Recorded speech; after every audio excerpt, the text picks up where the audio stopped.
Allez, bonjour, une petite vidéo. Je vais essayer de le faire rapide pour expliquer, on va dire, sur mon blog, on va dire le lien qu'on a entre management et leadership, d'accord? Et notamment par rapport à la question de l'incertitude et de la structure. Alors, grosso modo, ça, c'est le temps qui passe. Ça, c'est ce qu'on appelle la profondeur logique. Ça veut dire que ici, et le temps qui passe et le niveau d'information générale. C'est-à-dire qu'en fait, ici, j'ai zéro information, d'accord, et zéro profondeur logique. Plus je passe de temps à apprendre et à comprendre, d'accord, plus je vais pouvoir tirer d'informations de situations, de faits, d'objets, etc. D'accord? Jusqu'à un moment où, donc, ici, je pars donc d'une structure, j'ai une structure, quelque chose qui est structuré, d'accord? Et je vais arriver, moi, à le déstructurer par la pensée. On prend l'exemple, par exemple, d'un symbole. J'ai un symbole. Symbole, c'est le niveau 0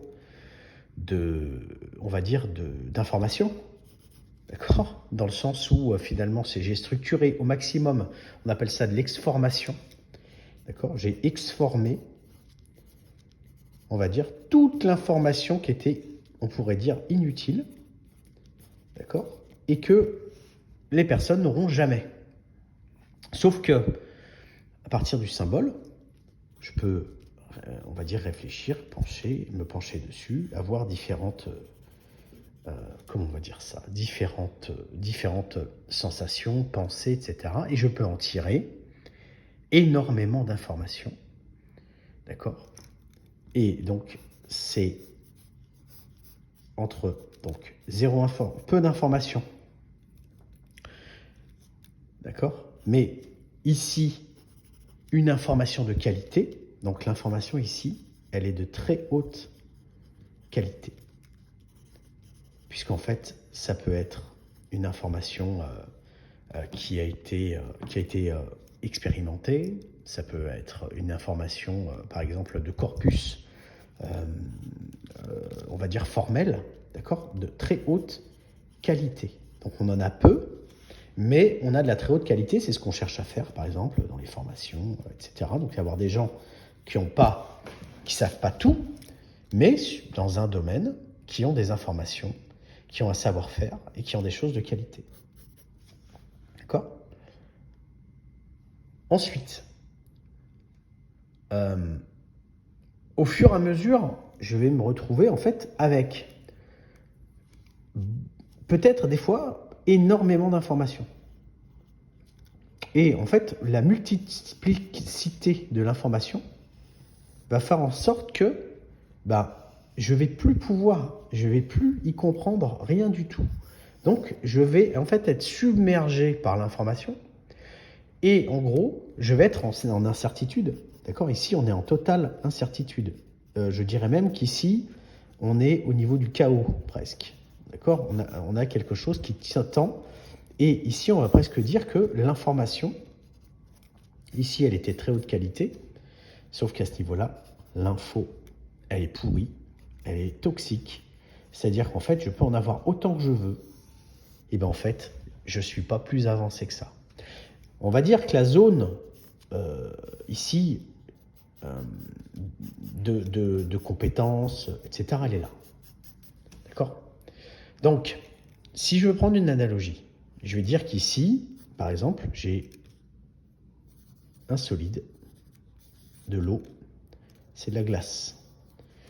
Ici, j'ai de l'eau liquide, et ici, j'ai du gaz. C'est-à-dire qu'en fait, je peux, mis à part en fait à le comprimer, d'accord, comprimer l'information, filtrer l'information, et en fait, le rôle du management est là. Le rôle du management, c'est d'arriver en fait à faire le rôle du filtre pour qu'on se retrouve en fait dans cette zone-là. Donc, il va donner l'information utile, d'accord, l'information stratégique, d'accord, qui a été offerte par la direction, et il va la déployer en fait en information tactique. Donc ici, c'est qu'est-ce qu'on veut faire, et ici, c'est comment on va le faire en sorte de l'atteindre le mieux possible. D'accord? Stratégie tactique. Et ça, c'est le rôle, on va dire, du manager. D'accord? Il a un rôle structurant, d'accord? Qui est le rôle de poser le cadre. Donc ça veut dire qu'en fait, le manager, il est techniquement, il joue le rôle du parent normatif positif. Donc il crée un cadre sécurisant. Et en fait, il fait en sorte que l'information et que le mode de fonctionnement soit le plus, on va dire, cadré et efficace. Au bout d'un moment, une fois qu'on a réussi à cadrer, que le manager a réussi à cadrer, on va dire à autonomiser, d'accord, rendre autonome c'est son équipe, eh bien, il y a un moment donné où ça va être intéressant justement d'aller chercher peut-être quelque chose d'un tout petit peu moins cadré, de leur laisser un petit peu de marge de manœuvre et de chercher de l'innovation. Et donc, on va être ici dans le parent nourricier positif, d'accord? Et lui, il va être là pour permettre que les choses se fassent, on va dire, de façon dans le cadre, toujours, de protection. Ici, on a la permission. Et ici, on va essayer de faire en sorte que les individus soient le plus épanouis, on va dire, possible. L'épanouissement.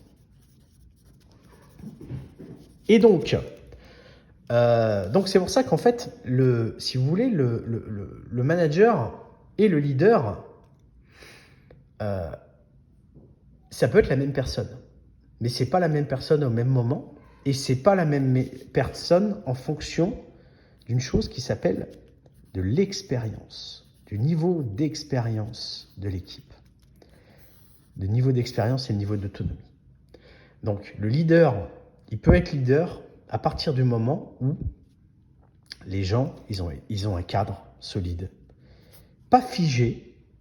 En fait, l'idéal, c'est d'arriver à être là. Si je suis manager et j'ai des normes, des règles qui sont totalement sclérosantes ici, je vais me retrouver avec des gens qui vont avoir de la perte de sens au travail.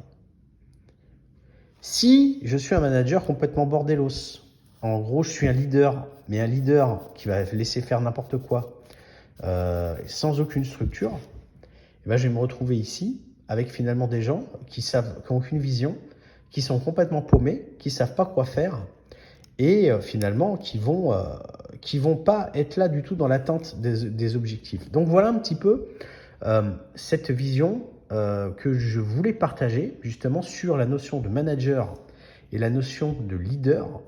Parce qu'en fait, on peut être le manager, en gros, un leader, c'est un manager qui a structuré. D'accord? Et donc, on a le triptyque, d'accord? On explique. D'accord? Que les gens, ils sachent ce qu'ils ont à faire.